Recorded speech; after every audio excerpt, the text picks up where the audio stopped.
I will hand over then to our first speaker. If you want to be able to share the screen now, that should be fine. You can get kicked off. Yep. Okay. You guys can see this? Yeah, I can see it. Okay. Let's start then. Hi, everyone. So my name is Haoyi. This talk is going to be titled Getting Work Done in the Scala REPL. A bit about myself. So I'm on the developer tools team at Databricks. We're heavy users of Scala, a mix of other languages too, like Python, JSON, JavaScript. Previously at Dropbox, I'm also author of the book Hands-on Scala Programming, if any of you are interested. I also maintain a whole bunch of open source tools and libraries in the Scala ecosystem, maybe too many of them, like Ammonite, Nil, FastParse, Scala Tags, uPickle, and so on. Out of curiosity, who in the audience is using any of these tools? Do you want to leave a comment in the Zoom chat channel to say what you're using? And I'll see if I can open chat and see what people say. Ammonite, use Nil, Ammonite, preprint, uPickle, Ammonite. Yeah, well, it seems most people use Ammonite more than any of the other libraries, which is great because this talk is going to be about Ammonite, or about using Ammonite. So there are two things on the agenda.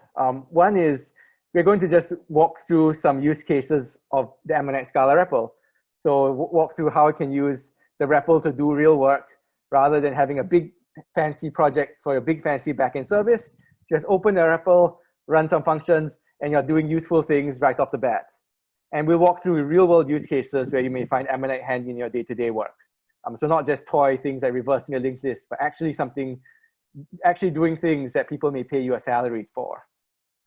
The second thing on our agenda is to kind of explore a new style of writing Scala that's more lightweight than what people may be used to in the past. So most of you, if the Stack Overflow survey is accurate, most of you are probably working on big, serious backend services or big, serious big data pipelines. And for that kind of use case, having a big, serious service framework or big, serious application framework makes sense. However, such frameworks have a disadvantage in that when the time comes to scale down and do something small, it can be kind of annoying or troublesome to extract the bits of code to just run the thing you want without this big, serious framework getting away, whether your framework is Finagle or CATS or Akka and whatnot. All of these are big things that take a long time to learn and have their own things that you need to learn on top of learning Scala. In contrast, this presentation will explore a style of writing Scala. There's a sort of executable pseudocode where anyone who looks at the code, whether or not they've written Scala before, can probably guess what the code is going to do and quite likely guess correctly.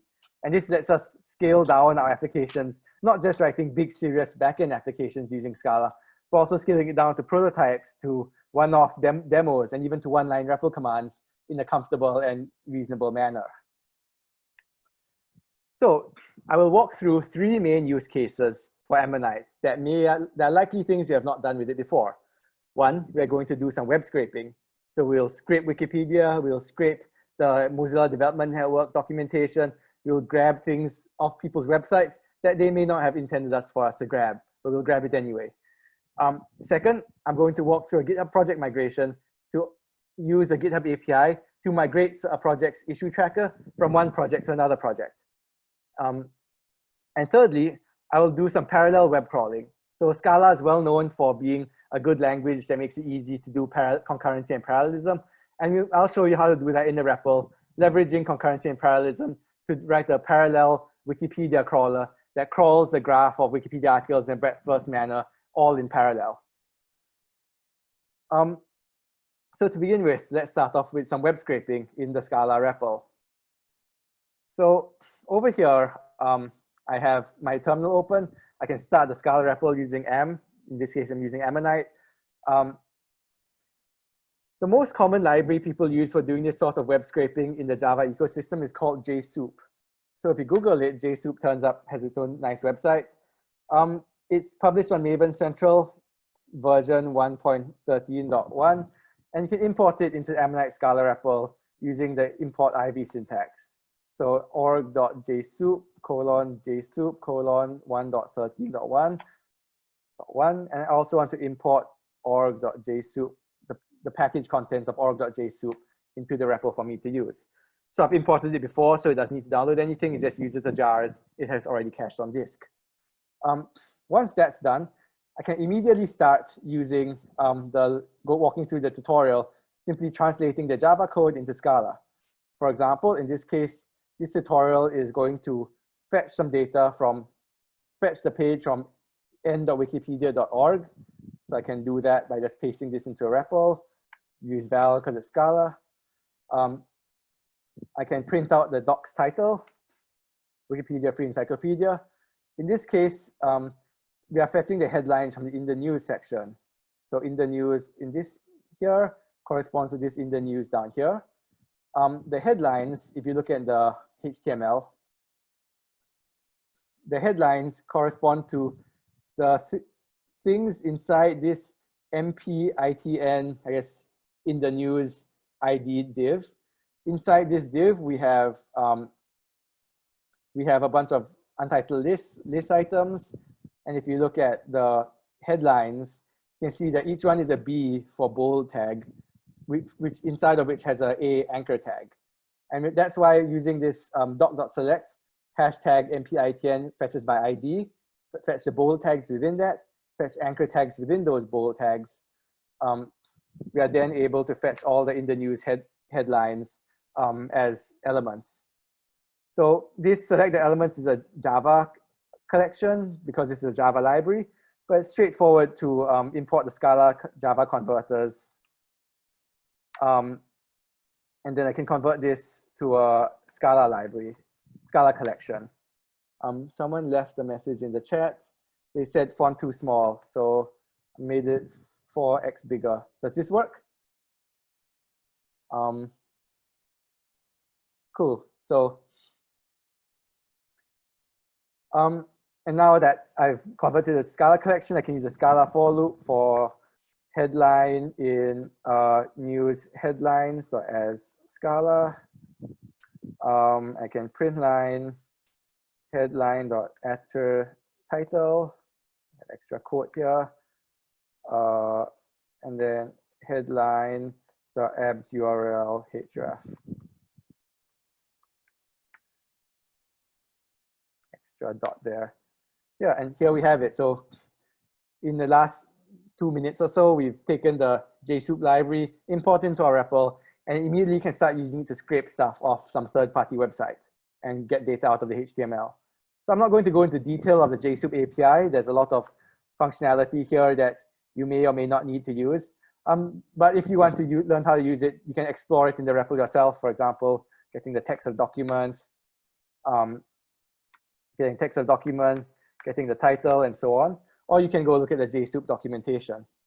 I'm just going to dive straight into a second use case, which is we are going to scrape the Mozilla Development Network, MDN. So Mozilla Development Network has a web APIs page. So you can see that over here, there's a list of every interface that you have available within the JavaScript environment that you use when you're writing a web page or writing an interactive web app. So each of these is a link to a different page. For example, abstract range has its own documentation, its own properties, and so on. And we want to scrape the first paragraph of every subpage linked from this interfaces index. So how can we do that using JSoup? So it's the same as what we did for the MDN for the Wikipedia scraper earlier. We need to get the download document using jsoup.connect. So I'm going to do that here. Val doc.jsoup.connect fetches the page. Next, we need to find the elements that we care about. In this case, we have the interfaces title, which is a H2 ID interfaces. I can do doc.select H2 for ID is a hash syntax. Interfaces, these are the CSS selectors. I can get the next element after next element. That gives me this div which contains seems to contain all of the links that I care about. I can then .select A. So as Scala, this gives me a collection of all the links on this in this div, and it's a matter of just using a for comprehension to extract the links that I care about. So I'm just going to assign this to links, and link data equals links.map. Let's say link.href, or I think there was like an abs URL href, which helps make the URL nice for us, and link.text. Extra cool. So now we have all the links and their type and their text from this section of the Web API documentation. If we want to go into each of these pages and grab the first paragraph, we can simply have a for loop over the link data variable that we defined earlier. So for URL in text in link data, I want to fetch that page. So I'm going to do a doc.connect again. Doc.connect. What was the syntax for that? jsoup.connect. Val doc equals jsoup.connect URL. We'll need a semicolon. And then if I inspect the page contents, I can see that all the stuff I want is within this article tag with ID equals wiki article. So I can do doc.select article hashtag wiki article. I want to find the paragraph directly within it. For direct children, there's this greater than syntax, the same as CSS. Convert to Scala and get the first item. So let's return this as a tuple rather than, so you know which paragraph corresponds to which interface class. So first paragraph, so I'm going to assign it to a variable. This may take a while, so I'm going to limit it to the first 10 for now, and print out scraping and then plus text. So scrape, and now we have all the first paragraphs which can browse in the REPL. You can see angle instance arrays has this documentation, abort control has this documentation, and so on.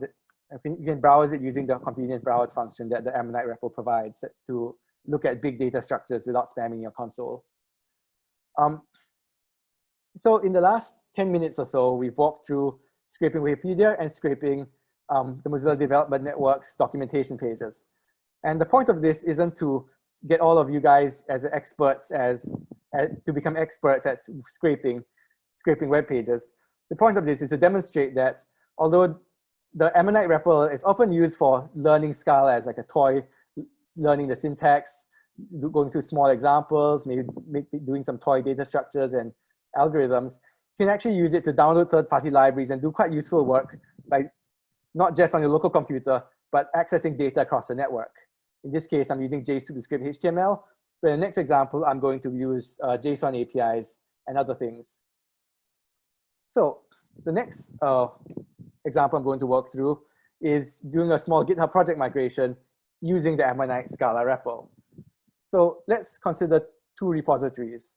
I have github.com Haoyi test, which is a new repository. There's nothing in it. And I have github.com Haoyi, let's say, request Scala. This is the old repository. It has a bunch of issues. There's a bunch of pull requests, none of them open, but a bunch of open issues. And let's say I want to migrate all the issues over from the request Scala to test. If I want to migrate over the Git repository itself, it's just a matter of git pull and git push. But for the issues, I need to get them out using the GitHub API. So GitHub has a very nice API for doing all these things. So if you look at the GitHub create issue API on Google, it pulls up exactly what we need to do. Create an issue, So what we need to do is we just need to make a post request to this URL with a JSON object with some keys and values.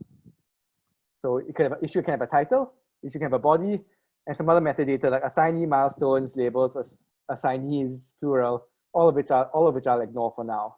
So we just care about the title and the body. So Ammonite comes with several libraries, one of which is the request library. So request Scala is kind of a carbon copy, shamelessly cloned from the Python request library. It also comes with the UJSON library, which makes it very easy for you to define simple JSON and work with simple JSON data structures. So I can like render this, for example. So we can use these two libraries in order to access the GitHub API to do our issue migration. So for example, I can do request.post. I think it's what https://api.github.com/repos Haoyi test. Yeah, I think that's it here. And then what else do I need? I need to pass in the body, which is data equals, and you pass in a JSON object. Title, hello, body goes to world. So this is similar to what we had earlier, this JSON object. So it gives me a 400 because this is Haoyi test is a private repo, I think. Actually, what's going on here? Oh, I need to post to the issues endpoint. Issues. Okay. I think what's missing is that I need to load my GitHub token. So if I do def token, so I have my GitHub token on disk here. I'm just going to load it and provide authorization headers. Map authorization goes to token and the token itself. And if all else works, so this works. So now if I go back to my Haoyi test page and refresh, you see I now have one issue whose body is titles hello and body is world. So you can use any of the GitHub APIs in this way. For example, you can go for GitHub, create comment API. It brings you to this page, create an issue comment. I just need to modify the request to give an issue number 1, comments, modify the body to remove the title because comments don't have titles. And maybe I want to change the body text a bit. Once I run that, I can immediately see the comment present in the browser. So although Ammonite is a Scala REPL, I'm kind of using it as a GitHub API REPL over here. I can type in commands and have it immediately tell GitHub to do things, tell GitHub to give me information. And all of this is happening remotely over the network, even though I'm sitting here on my computer with the Ammonite Scala REPL. So if I want to do GitHub issue migration, the last thing I need to do is to fetch a list of existing issues. So if I go back to the list of pages, if I go back to issue documentation, there's a Q&A. What is import $iv? So import $iv is a way to import dependencies into the third-party dependencies into this Ammonite Scala REPL. So you can import anything on Maven Central that you can use in the SVT project, you can use in the Maven project, get import into Ammonite. So Ammonite does not come bundled with the HTML scraper because it does not need HTML to scrape HTML in its main functionality. But because of import IV, I can pull in the HTML scraper and use it on the spot. Ammonite does come bundled with a HTTP client and a JSON library because it uses JSON for its own internal stuff. But you can imagine there are many other cases where you may want something on Maven Central that Ammonite does not need, and import IV gives that to you. For example, here I have a synchronous request Scala HTTP client. If I want to use the async Java HTTP client, you can do so using import IV to just pull that in. Back to the GitHub migrator. So to pull down the list of open issues on the existing repo, I can do request.get https api.github.com, repos, Haoyi, request Scala issues. And then I think I don't need a token for this because this is a public, yeah, this is a public repository. I can look at the text. It's a JSON body, parse it.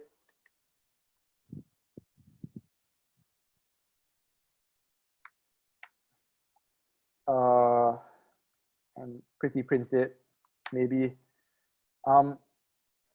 So now you can see that we have these issues from the old repo, and I want to transfer them to the new repo. These old issues have a number, these old issues have a title. I can browse this, you're going to see more of it. These issues have a number, a title, a user with a login name, there's a body, which is like the issue description. And I can extract this data using the UJSON library. So I can get a number, let's get first issue and grab the number, first issue grab title, first issue grab the body. I can cast it to a string using the library. A few standard functions here. And I can get the user login as a string, let's say. So if I want to extract the data from all these issues, so I don't need to work with these like amorphous JSON blobs, I can do that using a for comprehension. So for issue from parsed, let's say I want the issue number as a number, as an integer, issue title as a string, issue body as a string, issue user login as a string. And you treat parsed as an array in order to let me loop over it. So now I have all this data as tuples rather than amorphous JSON blobs. If I wanted to, I could use case classes, but I think in this case tuples are fine. And then it's a simple matter to loop over all these tuples in order to create the issues in the new repository. So body, user login in issue data. What did I want to do? So I'm just going to add some logging, creating issue plus number, request.post, api.github.com/repos/Haoyi/test/issues, data equals UJSON.object. Title goes to title, body goes to body, let's say, or let's say I want to include some metadata in the body as well. So I want to have like number, original number /n, original author, user login. Let's format this a bit more nicely.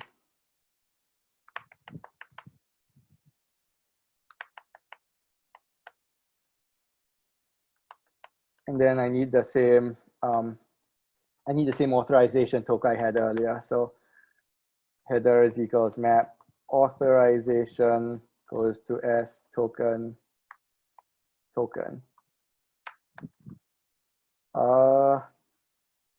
I think this looks good. So nope, not good. Extra closing paren here. Headers, missing a comma. And now when I run this, I can see the issues get created in not quite real time because GitHub doesn't auto refresh issues page like it does the comments page. And once I'm done, I can compare the issues from the new repo to the old repo and see that the issues have a correspondence. So this HTTP URL connection retry bug is posted here. Oops, I guess my body is wrong. This should be $body. Let's fix that.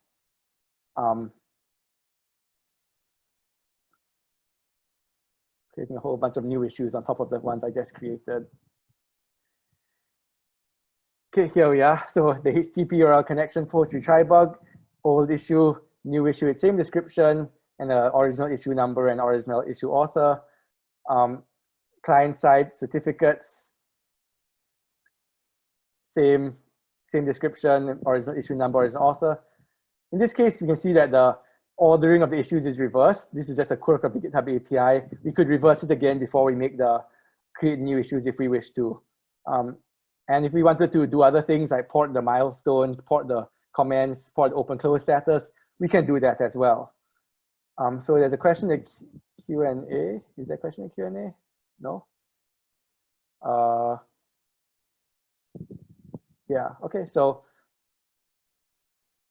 that's our second demo. So in the last 10 minutes after we did web scraping, we did a simple GitHub project migration entirely in the Ammonite Scala REPL. In this case, we did not need to put in third-party libraries because Ammonite comes with a built-in HTTP client and a built-in JSON library. Not super fancy libraries, but good enough to get useful work done in a pretty wide variety of use cases. Especially in these days, almost all third-party systems you're going to interact with are going to have HTTP API, and they are going to have a JSON data format. Maybe not all, but 99% of them. And Ammonite makes it really easy for you to interact with these systems programmatically from your console. So even if someone said chat, can Ammonite also handle HTTPS APIs? Yes, it can. You look at all these URLs at HTTPS. It's configured using the same way your Java HTTP URL connection is configured. So if you Google Java configuring certificates and whatnot, it's all the same for this request library. Yeah, and it's quite, I guess the last thing is that it's kind of fun to do this from the console. So we can, when I create comments, when I create comments in the Ammonite console, I immediately get the response saying what happens. I can see the response immediately in the browser. So this gives a really live feel to working with third-party libraries in the Ammonite REPL that you often do not get if you are trying to write the GitHub Issue Migrator as SVT project, or write the GitHub Issue Migrator as a Maven project. You have this really big, slow, like recompile, reevaluate, it's going to do a whole bunch of things, then you see the output and see the output's what you want. Whereas Ammonite can do one action in the REPL, make one post request, and see did that post request do what I want in the system that I am interacting with, and go from there, incrementally building up to the logic you want, rather than trying to have to stare at large chunks of code and running them in your head to try and figuring out if they are correct. So that's the GitHub project migrator. The last use case I'm going to work through is writing a parallel web crawler. So this is a very common programming interview question. I think of the companies I've interviewed with for looking for jobs, more than half of them will ask you to write a parallel web crawler at some point in the interview process. It's absurdly common. So we're going to write one in Ammonite REPL and show you how easy it is to do it using Ammonite and Scala. So the thing we're going to crawl is the Wikipedia article graph. So if you go to Wikipedia and go to Wikipedia article for Singapore, for example, all of these links on this article go to other Wikipedia articles. Singapore links sovereign state links government, and so on. Wikipedia does provide a JSON API, among others. And there's documentation in this MediaWiki documentation page. I'm not going to read through all documentation now because it's quite a lot of it. Wikipedia provides APIs in multiple formats and allows a wide variety of querying patterns. But I think all we need to know for now is if you want to fetch a link from Wikipedia, let's say define a fetch links function for article of a given title. What you need to do is val response equals request.get. So it's https n.wikipedia.org/w/api.php. In this case, it takes URL parameters rather than a post data body. So the parameters, in this case, what I need pass in query. Action is query. Titles is a title. Prop, I want to find the links. format as JSON. Wikipedia provides a lot of different formats and stuff. We're just going to use one of them for now. And let's look at the response.txt. And the rest not yet implemented. So if I fetch links from Singapore, or let's say Scala as a different example, you'll see I get a bunch of JSON back from it. And inside this JSON, it has continue as a query. Inside query as pages. Inside pages, there's some keys which have values, which are the page ID, the title, and the links going out from that title. For example, Scala links to Alexandra Scala, Scala links to American Library Association, and so on. So to flesh out this function, I have this done before, so I'm just going to write it out. I can use UJSON to parse the response.txt,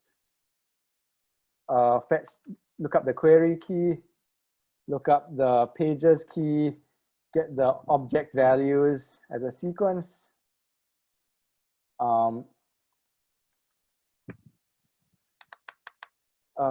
Get the links from that object value. Get every link from that set of links as an array, and then yield link title as a string. So this is basically a bit of Scala code to look up the necessary things in the JSON. More or less what we did before, just a bit more of it. And I can now look up the links for Scala, look at links for London, look up the links for Singapore, and so on. So now that I can find all the links going out from one page to subsequent pages, for example, the Wikipedia page for Singapore has a link to +65, and it also has a link to .sg. It's straightforward to write a breadth-first search in order to do this over and over to find all the pages which are linked to from Singapore. Maybe out to a certain depth. I can't find all of them, but maybe depth 2 or depth 3 or depth 4. So if I call that fetch all links as a function, given a start title as a string and a depth as an integer, returns a set of strings. A breadth-first search, you need a scene set. And a breadth-first search, you need a current set. And in this case, I'm just going to do a level by level breadth-first search. So instead of having explicit queue, I'll just fetch all the links of level 1, fetch all the links of level 2, and so on until I've done all the levels that I care about. So next title lists equals for title in current yield fetch links title. Current is the next title list dot flatten dot filter scene dot contains, and scene equals scene plus current, and I return the scene set at the end. So I can now fetch all links for Singapore at depth 0, which will just return Singapore. Depth 1 will return the links direct outgoing link from Singapore, pages which are linked to from Singapore by outgoing links. Fetch links 2 will take a bit longer as I make many more requests, but it will return 85 links which are up to depth 2 in the Wikipedia graph, starting from the page Singapore. And I can go on for page 3, page 4. It takes correspondingly longer for each page, for each additional layer of depth, as the side, because I need to make one HTTP request for every page I'm crawling. So how do I parallelize this? I know that fetch all links is network bound. All these round trips from Wikipedia from Singapore take time, and the speed of light is finite, so it's going to take hundreds of milliseconds maybe for each of these requests. So Scala comes with a futures API, and we'll use it for this exercise. To import it, I can just do import Scala concurrent dot all. I'll import the default execution context dot implicit dot global, and I'll import some durations for convenience later. Now I can take fetch all links. I'm just going to rename it fetch all links parallel. And instead of doing all the fetching in a loop, I'm going to do all the fetching in futures in a loop. So this will return a list of futures, which I can then await on as follows: title list next title list futures dot map await dot result infinite. Let me format this a bit more nicely. Yeah, that should be it. And then I can run the same code, same call to fetch all links, but now par 0 should be exactly the same amount of time. We're not making any requests yet. 1, we make 1 request. The parallelism helps not at all. 2, we make maybe 10-ish requests, and the parallelism gives us answer in much faster than our fetch all link sequential function, even though we end up getting the same number of results. And because I'm parallelizing it, I can run it, for example, for depth 3, and it'll return in a reasonable amount of time, having fetched like 293 request pages in a matter of a few seconds. So although this may not be ideal, depending on what your definition of ideal is. So if you're in the pure functional programming camp, future is not quite as pure as some may like. If you're in the pure like reactive backend systems camp, we are blocking in our, we're using await result in our parallel breadth first search in order to block at each step and wait for the futures complete. So it's not reactive by any means. But even if it's not ideal, we have written a parallel breadth first search that crawls the Wikipedia article graph in the last 5 minutes or so in the M-Night Scala REPL. And that kind of shows that even though the backend systems may have their own concerns that are important when you're doing big important backend systems, in the M-Night Scala REPL, you can write a lot of very useful code to do very useful things very easily, because without needing to worry about all the backend system concerns that you may be used to working on your backend systems. So here we needed a 2-line of code change in order to parallelize our breadth first search. And in fact, we could apply the same code change to our previous code, which was to scrape the Mozilla Development Network pages. So if you look at this bit of code, it's also scrape the pages. It's straightforward to like wrap this in a function. Scrape equals, go indent all of these. Instead of yielding immediately, I will yield a future, paragraphs, futures, indent these fellows, indent this fellow. I'm going to wait on all of them. First, paragraphs, futures.map await.result for forever. And then I'm going to call scrape. And you can see it's parallel scraping our futures 8 at a time. So scraping 10 is almost instantaneous. If I want to scrape all of them, it's not instantaneous, but it proceeds at a much faster rate than if I had scraped them 1 at a time. It's scraping them 8 at a time because the future backend thread pool defaults to the number of cores on your machine. In this case, my MacBook has 8 hyperthreads on 4 cores, so it's doing 8 at a time. But you can configure it if you want to do it a bigger thread pool, a smaller thread pool, or even if you want to do it in a non-blocking fashion using Java's async HTTP client, you can do so. I'm not going to show it that off in this demo because that takes a bit more code, but just a bit. So let's give it another 2 or 3 seconds and we should be done.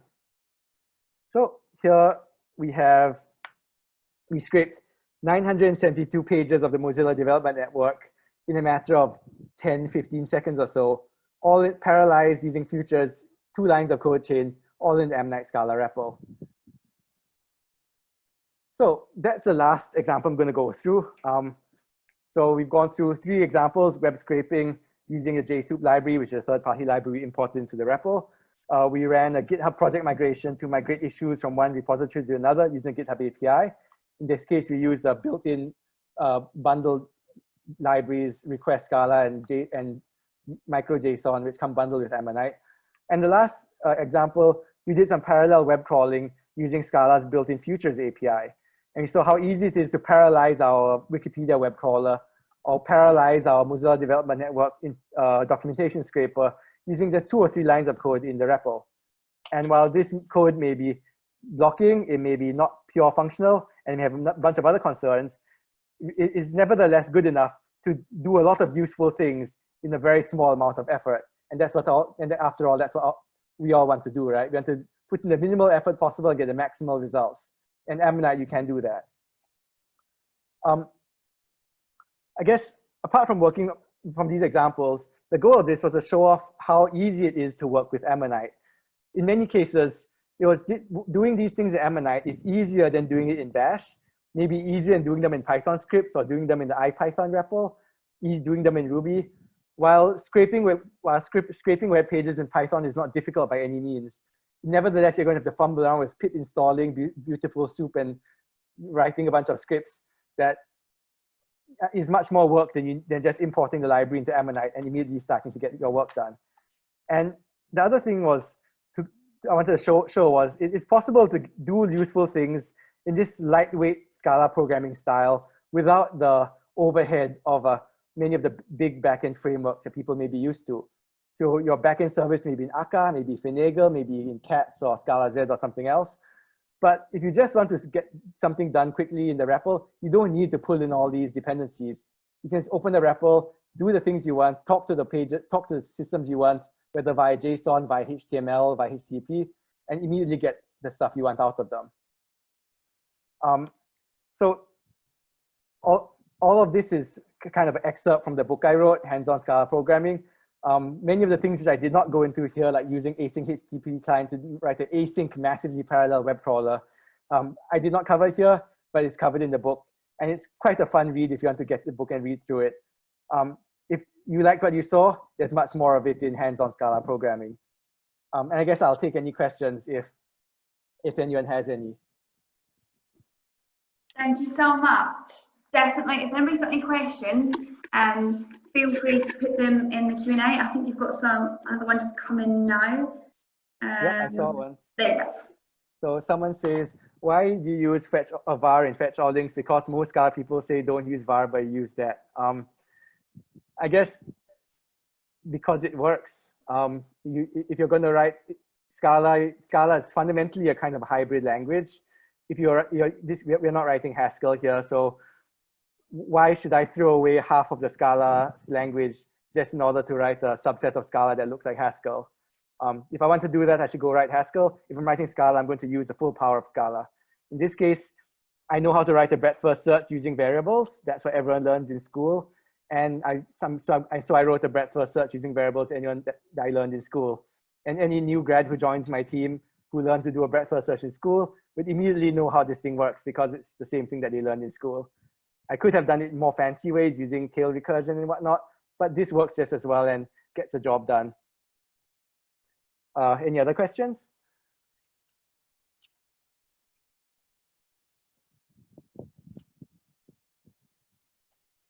What was the web scraping framework tool called? JSoup. So JSOUP. So it's not a Scala library. I think the JSoup may be even older than the Scala language. It's quite an old established Java library. And I mean, it's a Java library, so it gives you Java collections and has some Java quirks in the API. But most of you who are using Scala probably interact with Java libraries on a regular basis, and you'll know how to use this. And if you don't know how to use it, you can explore it using the REPL. For example, you can do org.jsoup. Press tab and see everything that there is to know about the JSoup library. All the different functions, all their signatures. You can explore it in the REPL and kind of figure it out even if you did not know it before. Yeah, any other questions? You can learn Scala in school.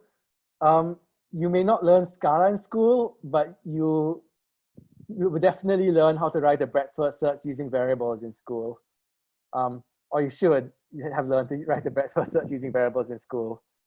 So, and if I look at my breadth-first search earlier, def fetch all links. Even if you don't know Scala, you should be able to kind of guess what this thing is doing. just by looking at the code and guessing, and you'll probably be correct. It's like it's a loop, has some mutable sets of variables, it does some fetching. Yeah, so part of the point of this style of writing Scala code is that you don't need to spend as long time writing Scala in order to be productive, or in order to be able to understand the code that someone else wrote in this style. It's kind of the code you'd write using Python, but better, and that's about it. Are you using MNet REPL instead of Bash or Z Shell? I use it as a lot for scripts. I'm not using it as much as an interactive shell. I guess Bash is quite optimized for interactiveness, and MNet, because you have to wrap things in quotes and put parentheses and commas in different places, it's a bit more typing to be, and it's not as convenient to use as Bash or Z Shell. But for scripts, I use Ammonite scripts for quite a wide variety of things. Basically, anything they could use a Python script for, you could probably use an Ammonite script for. Anything you use a Bash script for, you probably should be at least writing in Python, because Bash scripts are infamously hard to maintain once they're greater than maybe 1 line long. So I do use a lot of Ammonite scripts, and it does work remarkably well. Any other questions? Q&A? No? Wait. Why is my Q&A not showing up? Can you see it? Do you want me to? Have you seen the Q&A? Yeah, the button doesn't seem to work for me. Can you see the Q&A button? Yeah, it said, earlier did I see you auto format your code in Ammonite? I didn't auto format the code, but I indented it. So Ammonite lets you block select things using shift up and down, kind of like what IntelliJ or other editors do.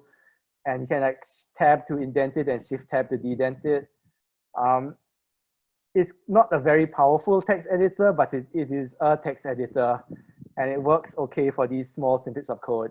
It certainly is a much better text editor than the built-in Scala REPL is. Any other questions? Going once, going twice. If nothing else, I guess I'm done. Yeah. So yeah, well done. Thank you so much. Last pitch. Check out the book if you like this. There's lots of fun stuff in there. But if not, yeah, hope you like this. Oh, we've got one more question. Are you okay to answer one more question? Yeah. Happily to answer. Can you see the Q&A section, or do you want me to read it out? Oh, I can see it now. Oh, cool. Any tips, tricks people want to use Scala as a practical ML language rather than OCaml, rather than Haskell?